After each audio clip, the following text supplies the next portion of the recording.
So this study, in essence, is very scary, and I will get to that in just a moment. But this was one that was done in the UK with 104 adults who I guess were breathing very heavily. And as they exhaled, they gave off, of course, methane and nitrous oxide. And this is something that humans do. Of course, when we poop, when we fart, when we pee, that's probably not all great stuff for the environment. And we do directly, according to this, contribute to global warming. Not very much. I think it's 0.1% or something, if they can even quantify that. I don't know how. And even today, if you talk to any reputable scientists about global warming, they will more than likely say, we just don't know. There's so many things about the planet, about the poles shifting, about the galaxy and the universe and all this kind of stuff that we truly don't know. There's been many mass extinctions over the last millennia, and we honestly don't know. So don't get wrapped up and worry about all this kind of stuff, this doomsday, the world's going to end.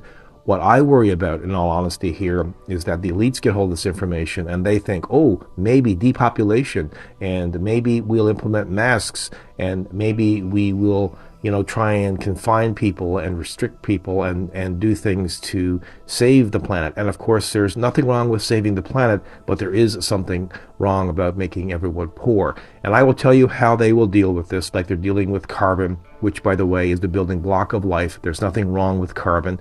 As a matter of fact, I heard that there's more green spaces now on the planet than ever before, and that's because of the excess carbon that is in the atmosphere.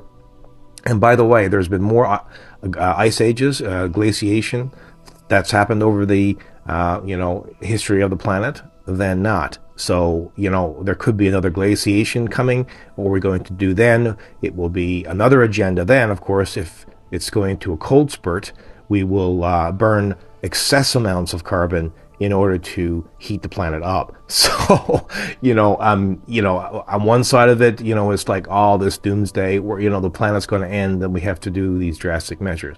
So how the governments around the world will deal with this is more than likely what they'll do is they'll just slap a tax on you and they'll say it's saving the planet, like the carbon tax here in Canada. It is crazy.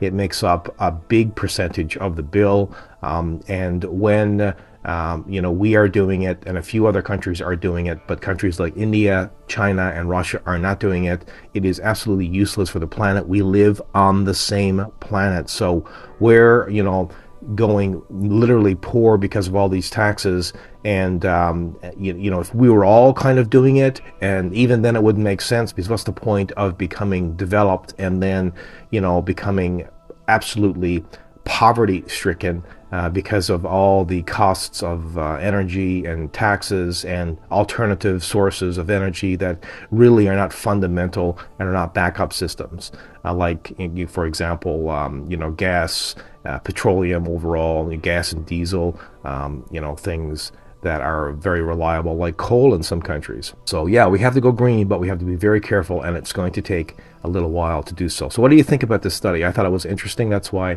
I decided to do a video on it. And like I said, there are tons of conspiracy theorists out there. I know Tucker Carlson also has a new channel on YouTube. I will link to a video that he actually did, and it's pretty eye-opening. Well, I'm going to end this video here. I'm Rodney Reynolds. I hope you enjoyed this video. I will see you in the next one. Until then, though, remember to smash that notification bell, like, share, subscribe, consider becoming a Patreon, and you might also want to pick up, and unfortunately the motherboard tray is not removable t-shirt.